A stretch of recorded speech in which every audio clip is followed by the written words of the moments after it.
तो कहानी के शुरू में हमें एक आदमी दिखाया जाता है जो पहाड़ी रेगिस्तान रास्ते से गुजरता घर की तरफ जा रहा था। इसी बीच जब वो अपनी गाड़ी रोकता है तो बाहर निकलकर वहाँ वो दूर आसमान से गिरती रोशनी देखता है। जब वो उसे देखने उसके पास जाता है तो वहाँ पर बहुत बड़ा अंडा था। वो अब उसकी तस्वीर बनाकर फोन में लेकर टेस्ट करने लगता है, पर तभी वहाँ एक बहुत बड़ा एलियन आ जाता है जो दिखने में बिल्कुल डायनासोर की तरह लग रहा था, जिसे देखकर वो आदमी बहुत डर जाता है और वहाँ से अपनी गाड़ी में बैठकर गाड़ी को तेजी से भगाता है। पर एलियन ने उसे पकड़ लिया था, अपने टेंटिकल से पकड़कर मार देता है, फिर उसका सारा खून चूस लेता है। इसके बाद कहानी में हमें पास ही की जगह को दिखाया जाता है जहाँ पर एक कैंप था। कैंप के लीडर्स आपस में बात कर रहे थे कि कुछ देर के बाद उनके कैंप में ट्रिप के लिए कुछ लोग आने वाले हैं। उनके इस कैंप में कुछ और भी साथी थे, जिनमें एक लड़का जिसका नाम रॉड था वो भी इस ग्रुप के साथ मिलकर काम किया करता था। फिर इसके कुछ देर के बाद यहाँ पर एक हेलीकॉप्टर आता है जिसमें कुछ लड़के लड़कियाँ थी जो यहाँ पर ट्रिप के लिए आए थे। इनमें एक लड़का जो बहुत ही नखरे में था,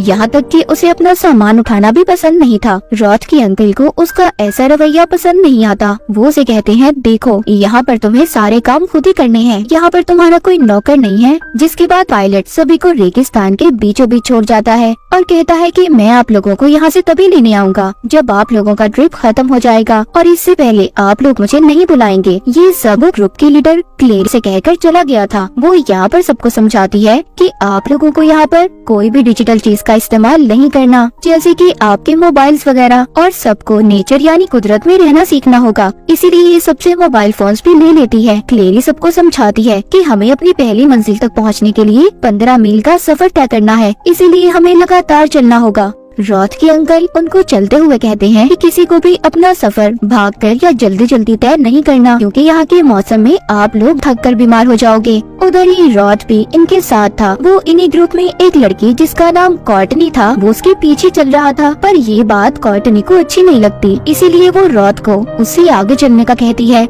चलते चलते इन सबको शाम हो गई थी। ये सभी रास्ते में टेंट लगाते हैं और सो जाते हैं। तभी रात को रॉड के अंकल को सोते हुए किसी किस्म की आवाज आ रही थी। जब वो अपनी टेंट से बाहर निकलकर देखते हैं तो वहाँ पर जंगली घोड़ों का झुंड था जो भागकर इनकी तरफ आ रहा था। ये जल्दी से सबको टेंट से बाहर निकलने का कहते हैं। सब टेंट से बाहर आ गए थे, पर रॉड देखता है कि कॉर्टनी अभी भी अपने टेंट में ही फंसी हुई थी। वो जाकर उसकी मदद करता है और उसे बचा लेता है। ग्रुप का एक लड़का क्लेरी से कहता है कि हम यहाँ पर घोड़ों के हमले से मर भी सकते थे, आप लोग हमारा क्या ख्याल रख रहे हैं। मगर वो उसे शांत करती है और फिर सबको अपना सामान समेटने का कहती है। वो ये भी बताती है कि हमें जल्दी यहाँ से जाना होगा, यहाँ पर हमें खतरा है, और निकल जाते हैं। ये सभी चलते हुए काफी आगे तक आ गए थे। सब उस जगह पर पहुँच गए थे जहाँ पर आसमान से रोशनी गिरी थी, मतलब वही जगह जो हमने कहानी के शुरू में देखी थी। जब ये वहाँ जाते हैं तो वहाँ पर उस आदमी का फोन में मिलता है जिसको एलियन ने मार दिया था। वहाँ पर पड़े वो उसी अंडे को भी देखते हैं। उसे देखकर सब अपने अपने तरीके से सोचने लगे थे। तभी वहीं पर क्लेरी और रॉड के अंकल उस जगह का मुआयना करने लगते हैं। तो वहाँ पर उन्हें उस आदमी की गाड़ी दिखाई देती है जिसको एलियन ने मार दिया था। रॉड के अंकल जब उस गाड़ी का दरवाजा खोलते हैं तो उसमें उस आदमी की लाश थी जिसमें से सारा खून गायब था। रॉड के अंकल सोचते हैं ये परेशानी बहुत बड़ी है, यहाँ पर बहुत बड़ा खतरा है, इसीलिए हमें जल्दी यहाँ से चलना होगा। पर क्लेरी उन्हें मना करती है, कहती है हम ऐसे अपने ट्रिप को बीच में खत्म करके नहीं जा सकते, क्योंकि कुछ वक्त पहले हमारा एग्रीमेंट साइन हुआ है, हम जेल में भी जा सकते हैं और हमारा टूरिस्ट गाइड का लाइसेंस भी कैंसिल हो जाएगा। ये बात सुनकर रॉड के अंकल बहुत नाराज हो जाते हैं क्योंकि उन्हें इस बात के बारे में कुछ भी नहीं पता था। क्लेरी ये भी कहती है कि ये बात रॉड को नहीं पता चलनी चाहिए कि हमने यहाँ पर किसी आदमी की लाश को देखा है। ये सब वो रॉड के अंकल को समझाकर जाने लगती है। कुछ वक्त के बाद रात भी हो गई थी। अब ये सभी यहाँ पर टेंट लगाकर इसी जगह पर रात गुजारने का फैसला करते हैं। तभी इनके ग्रुप का एक लड़का वॉशरूम जाता है। रॉड के अंकल रॉड को उसके साथ जाने का कहते हैं, मगर वो लड़का उसे साथ ले जाने से मना कर देता है। जब ये बात रॉड के अंकल को पता चलती है तो वो उस पर बहुत नाराज होते हैं। कहते हैं कि तुमने उसे अकेले क्यों जाने दिया जंगल में, वो हमारी जिम्मेदारी है। अब वो जल्दी से उस लड़के के पीछे जाते हैं, लेकिन वो लड़का उन पर भी गुस्सा कर रहा था। रॉड के अंकल उसकी बात सुनकर वहीं दूर जाकर खड़े हो जाते हैं। तभी हम यहाँ पर उसी एलियन को देखते हैं, डायनासोर की तरह खतरनाक एलियन। वो एलियन उस लड़के पर हमला करने वाला था। तभी उसके दरमियान में रॉड के अंकल आ गए थे जो उस लड़के को भागने का कहते हैं। वो तो वहाँ से भाग गया था, पर रॉड के अंकल को उस एलियन ने अपने टेंटिकल से पकड़ लिया था। जब उधर कैंप में रॉथ को अपने अंकल की चीखने की आवाजें सुनाई देती हैं, तो वो भाग कर जाता है। इससे पहले वो अपने अंकल को बचा पाता, उस एलियन ने अपने टेंटिकल से उनका सारा खून चूस लिया था और उन्हें मार देता है। रॉथ अपने अंकल की ऐसी हालत देखकर बहुत रोता है। वहाँ पर जितने भी लोग थे सभी परेशान हो गए थे। रॉथ सबसे कहता है, फिक्र नहीं करें, एक महफूज जगह है, हम लोग वहाँ पर जाएंगे और कल सुबह हम अपने कैंप में वापस चले जाएंगे। अब रॉथ सबको लेकर एक केव गार के अंदर आ गया था। कहता है, ये जगह हम सबके लिए महफूज है, हमें यहाँ पर कोई खतरा नहीं है। तभी वहाँ पर एक लड़के को कुछ चिपचिपा महसूस होता है जो हर जगह पर था। रॉथ का रेडियो भी आवाज कर रहा था जो आने वाले खतरे के बारे में बता रहा था। जब ये उस जगह पर रोशनी करके देखते हैं तो वहाँ पर वो ही एलियन था। सभी अब यहाँ से भी भागते हैं, पर भागते हुए एक लड़का वहीं पर गिर गया था। रॉथ उसको बचाने जाता है, लेकिन एलियन ने उसे अपने टेंटिकल से पकड़ लिया था और उसे भी मार देता है। बाहर आकर रॉथ सबको कहता है, हमें जल्द ही अपने मेन कैंप बेस में वापस पहुंचना होगा, हमारी जान तभी बच सकती है। अब ये चाहते हुए दोबारा से उस एलियन के अंडे को देखते हैं और पास ही उस आदमी की गाड़ी को भी।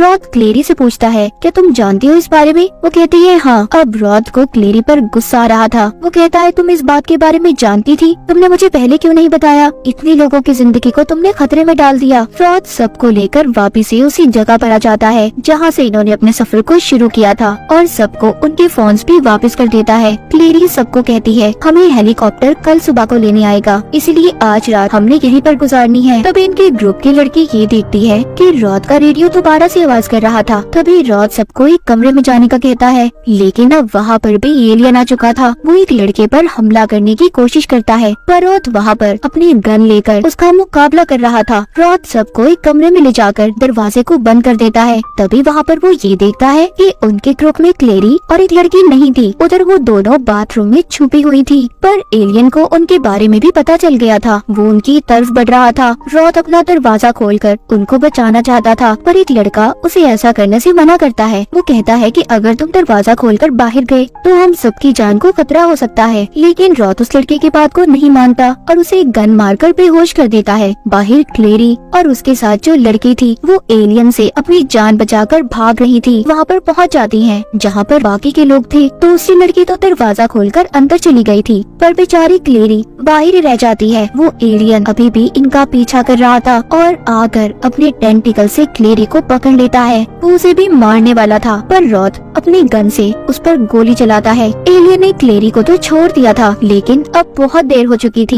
एलियन ने क्लेरी के सारे खून को निकाल लिया था, वो मरने वाली थी। वो रॉथ से कहती है कि मुझसे गलती हो गई कि मैंने तुम्हें नहीं बताया, तुम सबको यहाँ से लेकर चले जाओ। इतना कहने के बाद उसकी भी मौत हो जाती है। रॉथ अब दोबारा से चेक करता है, पर अब इस बार रेडियो पर उसकी कोई आवाज नहीं थी। वो सबसे कहता है कि आज रात हम सबको इसी कमरे में रहना होगा। रात को रॉथ कॉर्टनी को अपने बचपन की बातें बताता है। कहता है, मेरा इस दुनिया में कोई नहीं था और मुझे मेरे अंकल नहीं पाला था, पर उस खौफनाक एलियन ने उन्हें भी मार दिया। सब बातें सुनकर कॉर्टनी भी उसे अपने बारे में बताती है। कहती है, मेरा भी इस दुनिया में कोई नहीं है। रॉथ इसे पसंद करने लगा था। सुबह होते ही इनकी कैंप का पायलट हेलीकॉप्टर लेकर आ जाता है। रॉथ उससे कहता है, हमें जल्दी यहाँ से निकलना होगा, यहाँ पर खतरा है। पर वो जाने के लिए तैयार नहीं था। वो कहता है, पहले मुझे बताओ क्लेरी कहाँ पर है और तुम्हारे अंकल? वो वहाँ पर दोनों को आवाज देने लगता है, पर जैसे ही वो थोड़ा सा आगे जाता है वहाँ पर वो क्लेरी की लाश को देखता है। रॉथ कहता है, मैंने कहा था ना यहाँ पर खतरा है, यहाँ पर एक एलियन घूम रहा है जो सबकी जान का दुश्मन है, मैं तुम्हें इसीलिए यहाँ से जाने का कह रहा था। वो सभी अब हेलीकॉप्टर में बैठ जाते हैं और खुश थे कि वो यहाँ से जा रहे हैं, पर अचानक से उनकी रेडियो पर दोबारा से आवाज होने लगती है। वो एलियन इनके हेलीकॉप्टर से लटका हुआ था। रॉथ उस पर अपनी गन से गोली चलाता है, पर वो एलियन उनके ग्रुप की एक लड़की को पकड़कर उसका खून पीने लगता है। रॉथ बाकियों की जान बचाने के लिए सबसे कहता है कि नीचे कूद जाओ। सभी ऐसा ही करते हैं, पर हेलीकॉप्टर का पायलट उस एलियन को खत्म करने का सोचता है। वो अपने हेलीकॉप्टर को पहाड़ में देकर मारता है, जिससे वो तो तबाह हो गया था। सब अब ये समझ रहे थे कि साथ में उसने एलियन को भी मार दिया, पर रॉथ कहता है, मुझे लगता है वो एलियन अभी भी जिंदा है। वो सबसे यहाँ पर करीब ही एक फार्म हाउस पर जाने का कहता है जो इसकी साथी का ही था। वो कहता है हम वहाँ पर जाकर बच सकते हैं। तभी वहाँ पर एक लड़का जाने से मना कर देता है क्योंकि वो बहुत ज्यादा थक गया था। रॉथ कहता है हमें चलते रहना होगा, लेकिन वो लड़का अब रॉथ पर हमला करता है और उसे लड़ने लगता है। रॉथ भी उसे मारता है, कहता है तुम्हें हमारे साथ आना है तो आओ वरना यहीं पर रहो। अब खैर ये सभी फार्म हाउस पर आ जाते हैं, जहाँ पहुंचकर रॉथ अपनी साथी को एलियन वाले हादसे के बारे में बताता है। वो तो सुनकर डर गई थी और जल्दी से पुलिस को भी फोन कर देती है। तभी हम देखते हैं उनकी रेडियो पर फिर से आवाज आने लगी थी। यहाँ पर वो लड़का जब ये देखता है कि फिर से एलियन आने वाला है, वो जल्दी से रॉथ की साथी की गाड़ी लेकर जा रहा था, लेकिन तभी रॉथ ने उसे देख लिया था और रोकने की कोशिश करता है, पर वो लड़का उसे धक्का देकर गिरा देता है। अब नीचे गिरने की वजह से रॉथ बेहोश हो गया था। वो लड़का गाड़ी चलाता हुआ बहुत खुश था कि वो बच गया, लेकिन तभी वहाँ पर एलियन तेजी से उसकी गाड़ी को धक्का मारता है और उसे गाड़ी से निकालकर मार देता है। ये सब वहाँ पर कॉर्टनी भी देख रही थी। वो एलियन से अपनी जान बचाकर छुप जाती है। एलियन ने उसको देख लिया था, वो उसको ढूंढता हुआ उसी जगह पर आ गया था। उधर दूसरी तरफ रॉथ के साथ ही गन्स लेकर बाहर आते हैं ताकि वो एलियन को मार सकते, पर वो देखते हैं कि तब तक एलियन कॉर्टनी को अपने साथ ले जा चुका था। अब बाहर रॉथ को भी होश आ जाता है। उसका साथी उसे बताता है कि कॉर्टनी को एलियन अपने साथ ले गया है। रॉथ अब ये फैसला करता है कि वो उसे बचा कर लाएगा। उसके बाकी के दो साथी उस एलियन के लिए जाल बिछाने का प्लान बनाते हैं ताकि जैसे ही रॉथ कॉर्टनी को बचा कर लाए और एलियन अगर इनके पीछे आएगा तो वो इनके बिछाए हुए जाल में फंसकर मर जाएगा। रॉथ सारी तैयारी कर कॉर्टनी को अकेले ही बचाने निकल जाता है। उसका साथी उसे बॉम्ब भी देता है ताकि खतरे के वक्त वो इन्हें इस्तेमाल कर सके। इसके बाद रॉथ बाइक लेकर उसी केव गार के अंदर जाता है जहाँ पर ये पहले गए थे, क्योंकि वो जानता था कि वो एलियन वहीं पर रहता है। वो केव के अंदर आकर कॉर्टनी को देखता है जिसके ऊपर एलियन का बच्चा था जो आहिस्ता आहिस्ता उसका खून पी रहा था। यहाँ पर हमें पता चलता है जो अंडा हमने कहानी के शुरू में देखा था उसी में से ये एलियन का बच्चा निकला था।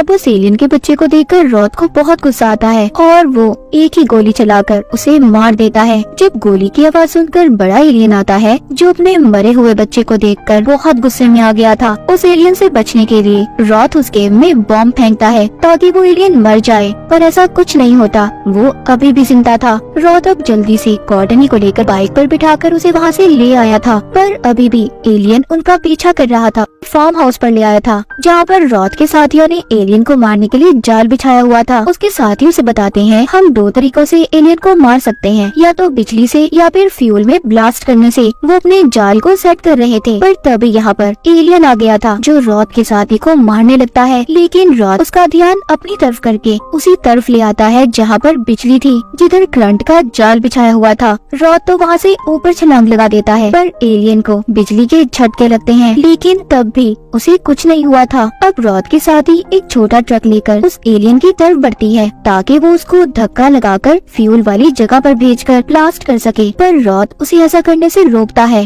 और कहता है ऐसा करने से तुम्हारी जान को भी खतरा हो सकता है, पर वो नहीं सुनती और एलियन की तरफ बढ़ती है। जैसे ही वो उसे जोर से धक्का देकर फ्यूल की तरफ फेंकती है, एक जोरदार धमाका होता है, लेकिन उस धमाके में रॉथ की साथी तो मर गई थी, पर अब भी एलियन को कुछ नहीं हुआ था। रॉथ समझ गया था कि इस एलियन का जिस्म बहुत मजबूत है, पर ये अंदर से उतना ही नाजुक। वो एक बॉम्ब को लेकर उसके टेंटिकल के अंदर डाल देता है, जिस वजह से एलियन फट जाता है। उसके जिस्म के सैकड़ों टुकड़े हो गए थे। इस तरह से वो एलियन खत्म हो जाता है। एलियन के मरने के बाद रॉथ, कॉर्टनी और उनका एक साथी सुकून का सांस लेते हैं, जिसके बाद पुलिस भी वहाँ पर आ गई थी और इसी के साथ खौफनाक एलियन की कहानी यहीं पर खत्म हो जाती है।